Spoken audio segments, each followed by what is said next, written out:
One of the problems with recruiting for investment banking is not the knowledge or skills you acquire, but the access to talk with real investment bankers to put your best foot forward. Our sponsor, WSO Academy, can provide those connections with 60 head mentors who are finance professionals at top firms like Goldman, Centerview, and JP Morgan.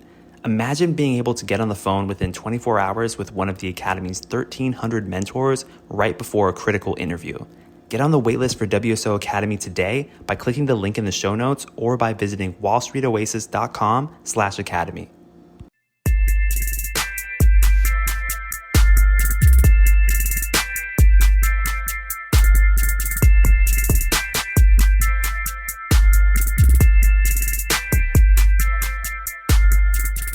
All right. Welcome to Investment Banking Insights, the only show dedicated to helping you learn both the technical and the non-technical aspects of investment banking. My name is Alex Mason. I'm your host. I kind of rushed through that, right? I should probably restart. Welcome to Investment Banking Insights. I'm just messing around at this point. Just having a fun day over here in Ithaca, New York. Oh, man. And I ran into a listener in class, actually, the other day. It was so cool. Some of you here at Cornell are listening to the show, and I'm really appreciative of that. So shout out to my classmates there. So what are we talking about today? We're talking about leverage buyouts, trying to understand the technical aspects of it, get our hands into the basics. And today's question is this: what are considered reasonable leverage ratios in an LBO? What are some reasonable leverage ratios? Well, we know that one way through which we can determine a company's reasonableness as far as how much debt is on its balance sheet is by using ratios or multiples. And it's really the same tool that we use way back in the valuation section of the show. We talked about multiples for valuation a lot, but instead of using them to understand how much a company is worth, we're using it to understand debt, the relative level of debt for a company. Now, a leverage or coverage ratio, it tells us how much debt a company has relative to some kind of profitability or cash flow metric. For example, EBITDA, or maybe we have a certain amount of coverage for interest payments, for example. Now, what is considered reasonable? Well, it's kind of hard to put a really concrete number on this because there's so many different situations. But we could say that as a general rule of thumb, 5 to 10 times EBITDA would be considered very high. And that might really be the quote unquote max as a general rule of thumb. But again, the real answer is that the ratio it's unique to the company that you're analyzing. It's unique to the industry that the company exists in. And it's also unique to what's going on in the market at the time. For example, interest rates. I mean, we saw a period here in the United States for pretty much the past decade where interest rates were very low. And because interest rates were very low, companies wanted to capitalize on this opportunity, let's say, to borrow tons and tons of money at very low rates.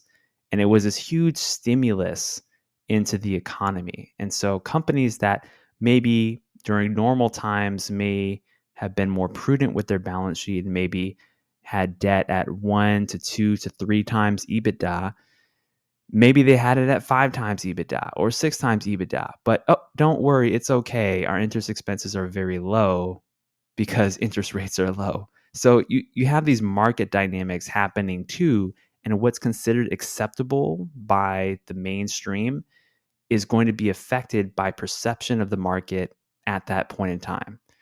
Now, I kind of just went off on a tangent there. that was like the deep market-based answer. But the interview answer is it depends, right? It depends on the specifics of what's going on with the company, industry, and the market. But we can say that 30 times EBITDA. is probably too much debt, right? Let's put this in context for a moment because we wanna understand why this really matters. So if a company has debt on its balance sheet that's 30 times what the EBITDA is, that's going to be a major problem as far as the company remaining solvent and being able to pay the interest on its debt.